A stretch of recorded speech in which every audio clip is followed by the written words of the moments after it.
بسم اللہ الرحمن الرحیم، السلام علیکم۔ اس ویڈیو میں ہم بات کریں گے پاکستان کے فیڈرل بجٹ کے حوالے سے فار دی ایئر 2021 ٹو 2022، اور ہم یہ دیکھیں گے کہ اس کا پچھلے بجٹ کے ساتھ کمپیریزن کیا ہے اور کی پرائیورٹیز کیا ہیں، سیلینٹ فیچرز کیا ہیں، اور کس سیکٹر کو کتنے پرسنٹ ایلوکیٹ کیا گیا ہے، اور اس کے علاوہ ہم انالیسس کریں گے اس بجٹ کا۔ تو چلیے بڑھتے ہیں ڈیٹیلز کی طرف۔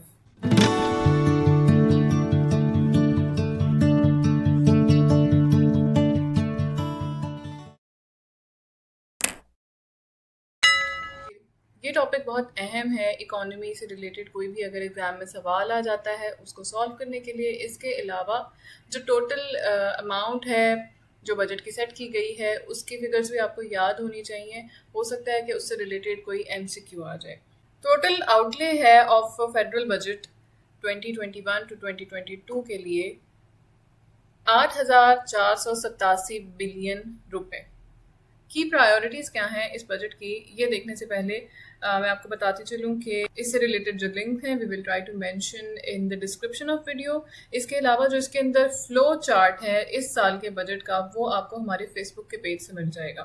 وہ ہم نے ایکسکلوسیولی آپ کے لیے ڈیزائن کیا ہے اس ٹاپک کو سمجھنے کے لیے، اور وہ آپ ایگزام کے لیے بھی تیار کر سکتے ہیں، ایگزام میں ڈرا کرنے کے لیے۔ اس سے آپ کے پیپر کی پریزنٹیشن اچھی ہوتی ہے۔ So let's move on towards the key priorities of federal budget this year۔ یہ جو کی پرائیورٹیز ہیں جس میں سب سے پہلے ہے inclusive and sustainable economic growth, یعنی کہ گورنمنٹ کی توجہ ہوگی اکنامک گروتھ کے اوپر جو کہ سسٹینیبل ہو اور انکلوسیو ہے، یعنی کہ تمام سیکٹرز آف سوسائٹی انوالوڈ ہوں، انکلوسیو ہو، چھوٹا بڑا امیر غریب سب انکلوسیو ہوں، یعنی کہ اکنامک گروتھ جب ہو رہی ہو تو سب کی اکانومی گرو کر رہی ہو، سب کی اکنامک آؤٹ لک اچھی ہو رہی ہو اور وہ سسٹینیبل بھی ہو۔ پرو پور انیشیٹیوز اینڈ سوسائٹل سیفٹی اور احساس پروگرام کی ایکسپینشن ہوگی۔ اس کے علاوہ ایک پرائیورٹی جو اس بجٹ میں بتائی گئی ہے وہ یہ ہے reduction in inflation and price control and monitoring, یعنی کہ جو روپے کی ویلیو کم ہوتی جاتی ہے اس کو کنٹرول کیا جائے گا۔ Increase development spending for more job creation, اور اس کے علاوہ جو کامیاب جوان اینڈ کسان پروگرامز ہیں، PM کے انیشیٹیوز ہیں، ان کے اوپر بھی خاص توجہ دی جائے گی۔ Impact mitigation of COVID-19 and continuation of stimulus packages, پھر یہ کہ COVID-19 سے ریلیٹڈ جو امپیکٹس ہیں ان کو ختم کرنے کے لیے یا ان کو منیمائز کرنے کے لیے، ان کو میمک کرنے کے لیے جو ان کے افیکٹس ہیں، جو ان کے ایڈورس افیکٹس ہیں، تو اس کے اوپر بھی کام کیا جائے گا۔ اور اس کے لیے جو اسٹیمولس پیکیجز ہیں، جو جیسے کہ پچھلے سال کے بجٹ میں بھی کچھ رقم مختص کی گئی تھی، اسی طرح اس سال کے بجٹ میں بھی کچھ رقم مختص کی گئی ہے، اور وہ کتنی ہے وہ ہم ابھی آگے چل کے دیکھتے ہیں چارٹ میں۔ Circular debt financing and power subsidies, revenue mobilisation without new taxes, اور ہاؤسنگ سیکٹر کے اوپر اور کنسٹرکشن انڈسٹری اور through Naya Pakistan housing scheme, اس سپورٹ پروگرامز کے اوپر توجہ دی جائے گی۔ Facilitating expatriates remittances and saving through Roshan digital account, اور اس کے علاوہ Pakistan remittances initiatives and other schemes, ان کے اوپر کام کیا جائے گا۔ ریمیٹنسز بیسیکلی وہ رقم ہوتی ہے جو بیرون ملک سے پاکستان بھیجتے ہیں، which is in the form of foreign currency. اب ہم بڑھتے ہیں آگے، بجٹ کے اوپر ایک نظر ڈالتے ہیں کہ اس میں کس سیکٹر کو کتنے کے لیے کتنی رقم مختص کی گئی ہے۔ سو بجٹ 2021 ایٹ اے گلانس، اور اس میں جو کرنٹ ایکسپینڈیچرز ہیں ان کے لیے 7,523 بلین روپے رکھے گئے ہیں۔ انٹرسٹ پیمنٹس کے لیے 3,060 ارب روپے مختص کیے گئے ہیں۔ پھر پینشنز ہیں جس کے لیے 480 بلین روپے رکھے گئے ہیں۔ ڈیفینس سروسز کے لیے 1,370 بلین روپے رکھے گئے ہیں، اور grants and transfers to provinces کے لیے 1,168 روپے رکھے گئے ہیں۔ پھر اگر یہ جیسے COVID-19 کی ہم نے دیکھا تھا کہ پرائیورٹیز میں یہ بات تھی کہ کووڈ کے جو افیکٹس ہیں ان کو میٹیگیٹ کیا جائے گا، تو ڈیزاسٹر مینجمنٹ ایمرجنسی یا کووڈ کے لیے 100 بلین روپیز رکھے گئے ہیں، اور ڈیولپمنٹ کے لیے 964 بلین روپیز ہیں، جس میں سے federal public service development projects کے لیے 900 بلین روپیز ہیں، اور نیٹ لینڈنگ کے لیے 64۔ تو ٹوٹل یہ ملا کے بنتا ہے 8,487 بلین روپے۔ ہم اس کو ایک چارٹ کی مدد سے بھی سمجھنے کی کوشش کریں گے کہ کتنے پرسنٹ کس سیکٹر کو ایلوکیٹ کیا گیا ہے۔ سیلینٹ فیچرز اگر دیکھے جائیں تو پھر اس بجٹ کے تحت ہمیں یہ پتہ چلتے ہیں کہ GDP گروتھ ٹارگٹ جو ہے وہ سیٹ کیا گیا ہے 4.8%، اور ٹوٹل بجٹ جیسے کہ ہم نے پہلے بھی دیکھا